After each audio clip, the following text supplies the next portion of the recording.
Tendangan bebas episode kali ini kita akan ngobrol soal gebrakan Menteri ESDM Bahlil Lahadalia.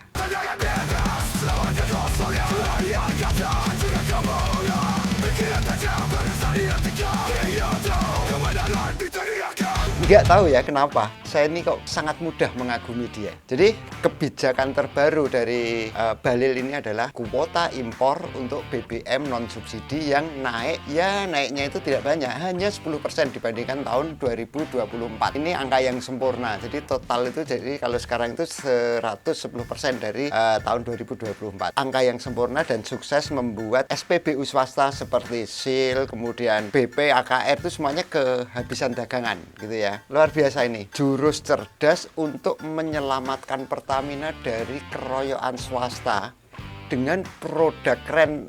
Ya swasta itu kan punya produk keren sebagai senjata ya, misalnya V-Power, RON 95 atau BP Ultimate gitu. Tapi itu kalah semua dengan gebrakan Bahlil. Swasta ini memang memikirkan kualitas, jadi kualitas yang tinggi dan layanan yang paripurna. Itu diharapkan itu membuat rakyat Indonesia lupa kepada Pertamina. Jadi ya karena semuanya sudah dimanjakan oleh SPBU swasta itu, maka Pertamina akan dilupakan. Itu harapan swasta. Tapi mereka lupa ada Lord Bahlil Lahadalia. Wah, keren kan? Maka saat kehabisan dagangan, mereka itu kehabisan dagangan ya, SPBU swasta itu, Bahlil bisa jual mahal dan dengan enteng dia bilang kuota itu cukup, udah beli aja dari Pertamina. Itu kata si Bahlil. SPBU swasta di Jabodetabek, di Bandung, di Surabaya itu semua stoknya kosong. SPBU mereka langsung berubah menjadi SPBU hantu. Serem kan? Ini langkah Bahlil untuk memastikan bahwa Pertamina itu tetap nomor satu dan tetap ada di hati rakyat. Awalnya itu adalah saat SPBU swasta itu sok-sokan jualan kualitas SIL, V-Power, BP Ultimate, Vivo Revo dengan RON 95 sampai 98. Dan aditif atau penambah yang canggih. Konon BBM mereka ini membuat mesin mobil itu lebih bersih, lebih enteng tarikannya ya seperti di film-film Fast and Furious itu.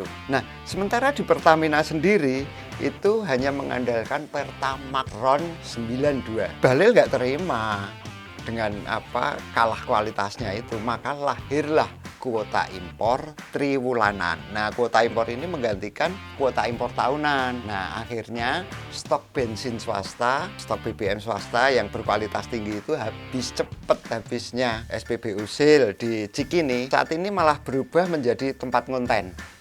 Ya.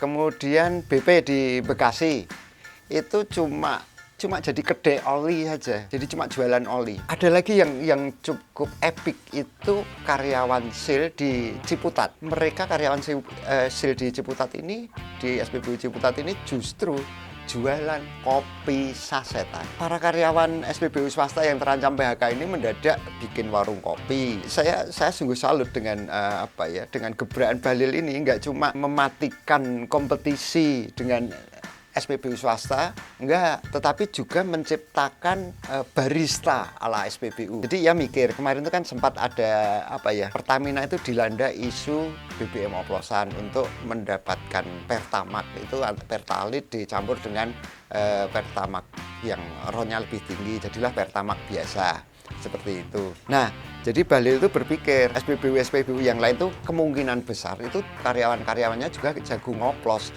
Maka dibuatlah mekanisme supaya mereka menjadi pengoplos kopi, menjadi bartender. Jadi nggak salah kalau karyawan SIL itu kemudian jualan kopi saset. Jadi dengan kebijakan bisnis to bisnis, B2B, akhirnya swasta dipaksa untuk membeli Pertamax dari Pertamina. Cara ini apa? Ini sangat efektif untuk mendegradasi, menghilangkan keunggulan kualitas dari SPBU swasta itu. Kekaguman saya pada Bahlil sebenarnya pada visi besarnya mengusahakan kesejahteraan para pejabat Pertamina. Visi ini dilandasi oleh kekhawatiran Bahlil. Jika Pertamina terdepak dari puncak klasemen Liga Korupsi Indonesia yang konon mencapai 1.000 triliun lebih itu, maka kesejahteraan para pejabatnya otomatis turun. Jadi melihat makin banyak korupsi yang terungkap, Bahlil ini cemas. Puncak klasemen Liga Korupsi itu akan bisa dikudeta, bukan lagi oleh Pertamina. Kan di bawahnya itu ada PT Timah ya, yang korupsinya juga gila-gilaan, itu sudah mengancam, belum lagi pengungkapan kasus-kasus lain. Maka dengan hati yang ikhlas dan penuh kasih, ia memastikan Pertamina yang menguasai hajat hidup orang banyak ini harus tetap bisa menebalkan dompet pejabatnya. Harus menjadi pemuncak, tetap menjadi puncak klasemen Liga Korupsi Indonesia. Nah, tesisnya sederhana. Kalau SPBU swasta mati, semua duit BBM non-subsidi mengalirnya kemana? Ke Pertamina. Uang mengalir, pejabatnya senang, dan rakyatnya itu bahagia ikut antri sana sini. Otomatis puncak klasemen Liga Korupsi juga aman, itu ya. Artinya neraca perdagangan positif dan dompet pejabat dijamin melejit. Ini bukan korupsi, jangan salah paham, ini bukan korupsi, tapi ini adalah distribusi kesejahteraan untuk pejabat. Bahlil ini juga bukan cuma Menteri SDM, dia adalah pahlawan bagi para pejabat di Pertamina. Pada tanggal 17 September kemarin, Bahlil sempat ngomong, semuanya dapat kok kuotanya, semuanya dapat dong, kuota semuanya sudah kita kasih 110%, cukup lah. Jadi ini kayak ngasih kue basi sambil bilang, ya makan aja, kenyang kok. Tapi sayang, di Indonesia itu masih banyak yang lebih percaya kepada filsuf besar si Plato daripada kepada Bahlil. Karena Plato itu pernah bilang, atau masyarakat itu masih meyakini bahwa keadilan itu bukan soal memberi sama rata, tetapi memberi sesuai porsi yang pantas. Dan ini pun juga kemudian diadaptasi oleh Bahlil. Porsi keadilan dari Bahlil memang cuma untuk pejabat Pertamina. Tapi rakyat dan karyawan SPBU swasta juga dapat porsi. Porsinya apa? Antrian dan kopi sasetan. Itu ya.